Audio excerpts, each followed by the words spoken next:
What up, y'all? We're back once again. It's Pics or It Didn't Happen. I'm the Yeti. This my man, the Jew. What do we got going on, man? Well, today we had something that doesn't happen very often for us. Someone actually reached out to us and was like, "Hey, I want to be on your show." So usually I'm the one that has to do all the fucking networking and hard work and be like, "Hey, do you want to be on my fucking podcast?" And he fucking loves it too. No, I fucking don't. I feel like such a mark talking to these people. But as it stands, we are joined by Kazkit the Monsta. You want to say what's up, homie? What's up, guys? What's up? So we're here, and we know that you have actually a new project coming out here next month. Actually, Yep. mid-November, the 13th. Now, I'm just gonna say, you all know that that's a Friday. You already yeah. know this. There's actually more of a meaning behind that than what a lot of people know. Oh, shit.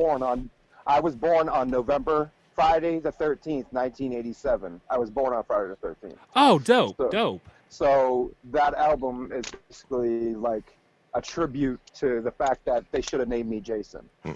And Yeah, your parents are slipping. and the album is Order 66. By the way, Yes, sir. I love that. I'm a Star Wars mark, and it was funny when I first came up with the name and started putting it out there. Everybody was like, just assuming like this dude's gonna come out killing all the rappers, and I was like, no, man, I'm executing Order 66 on my old self, man. Like all the old music that I did and shit, like fuck that shit. That is nothing compared to what I'm working on now, you know. And that's what I was wondering. You say it's nothing like your other albums. How would you Nothing, say yeah. this album compares musically to them? Like, is this a complete shift? How does it sound differently? I'm doing shit that I've never done before, man. I did a song called White Trash on there that is like a Kid Rock type song, and I was actually shocked. It started as a joke. It was like 3 in the morning. I'm going through beats, and I'm like, my girl's sitting on the bed, and I'm going through beats and stuff, and I just came across this beat, and I was like, what the fuck is that? I was like, this shit is some Kid Rock shit. So I went back and I listened to America's Badass for about 5 seconds. Not American Badass or whatever, 5 seconds. And I was like, I'm going to copy that flow exactly. And I copied it in 5 seconds and wrote that song in 10 minutes and fucking did it. And I'm actually surprised. That shit went way over more. Like, I was nervous about that song, man, because it was so different from anything else I've ever done. Absolutely, and see, and that's crazy. Just the it's seeming a lot more artists now. They're definitely having to adjust to the way things are. You can't just put yourself in a box and say this is who I am. It's becoming more about being an artist, and that's one of the things that's been changing. And another thing with the way the whole media is set up and physical media is kind of changing out. What kind of things are you doing to adjust for that part of the industry? Like the absolute death of the physical media. It's almost Yeah. here. Yeah, it's basically all just digital and shit like that now. You know, I'm trying to, keep everything. I'm trying to change with the times, and that's the thing. I see a lot of dudes. I'm from New England. New England has a pretty big underground scene. I mean, Worcester is Juggalo Mecca for all of New England. And I know you're not lying because I've actually heard such things way out here in the Midwest where there's not a lot out there, but that name definitely gets brought up. Fucking Worcester, dude. Worcester is Juggalo Mecca for New England. People flocking from fucking northern Maine all the way from fucking Connecticut, dude. They come from all corners of New England just to go, because that's where, that's where ICP plays, that's where Twisted plays, that's where Tech plays. Right. That's something we living in the Midwest we kind of take for granted. They come here all the fucking time. Somebody who lives in Maine, I wonder what it's like to be a Maine juggalo sometimes. I went to one when I was, let's see, Hell's Pit Tour. What year was that? That was what, 2004? 04, exactly. Yeah. Yep.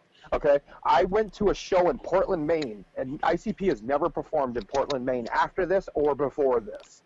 And I remember they covered the entire floors and the walls with plastic because of the Fago. And all of us juggalos just ripped it the fuck up. And, of course, us juggalos ruined it for ourselves. Right. Like we always do. There. Like we Like always we do. always do. And fucking, but yeah, man, that was the strangest show I've ever gone to in my entire life. It was funny as hell, man. Like when Jay came out and started firing the blanks off from the crowd, like people were like ducking down because they thought Jay was actually fucking shooting them, bro. This shit was crazy. Oh, wow.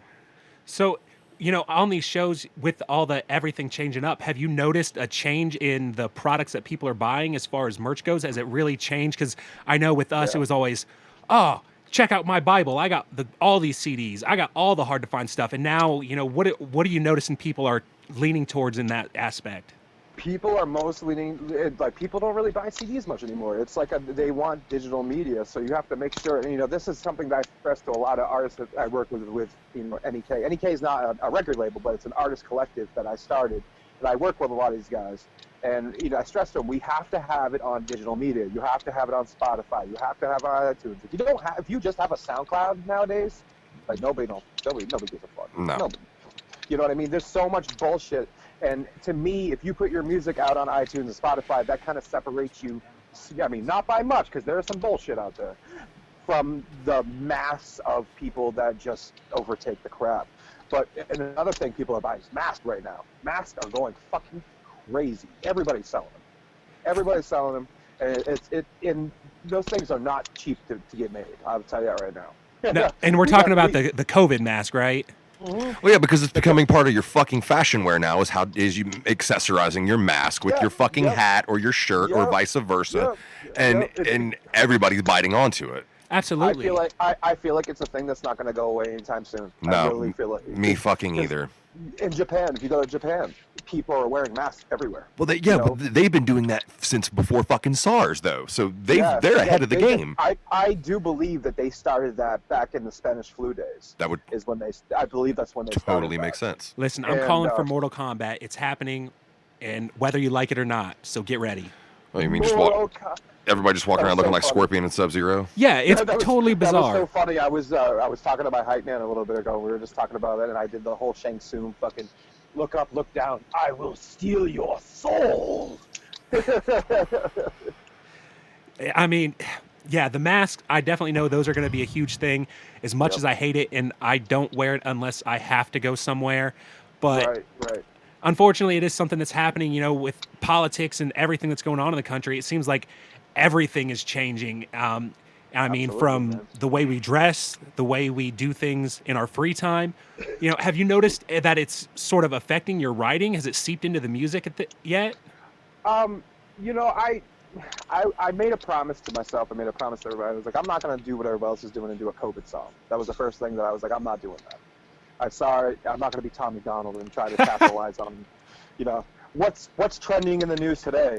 Yeah. But yeah, I mean, it's given me a lot more time to write, and watching the news is terrifying to me, dude. I cannot watch them.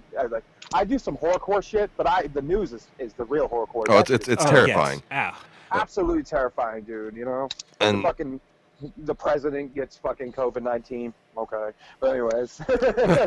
On that subject of rappers and COVID-19, the first motherfucker to say he's sicker than COVID, or the first motherfucker to claim that that's their rap name, can no longer rap. You were out of the game, son. You're gonna get punched. You have to go away. These are not the first underground rapper I know about that said they got COVID-19 was Playboy the Beast. Well, then he can claim that. He can claim he's sicker than COVID. Yeah, none of us are gonna tell him no. Yeah, no, that's not something you do. I met him once. I didn't really meet him, but that dude I'm 6 foot. I'm over 6 feet, and he's a short dude, but he just looks through your soul. Some people just have that presence about them. It's not a game when they talk. They've been there. They've done it. Yeah, and then you watch his fight videos where he's fucking. There was the one video where he just took a guy out in 22 seconds, and it was just like, yeah, no, it's cool. No, I'm good.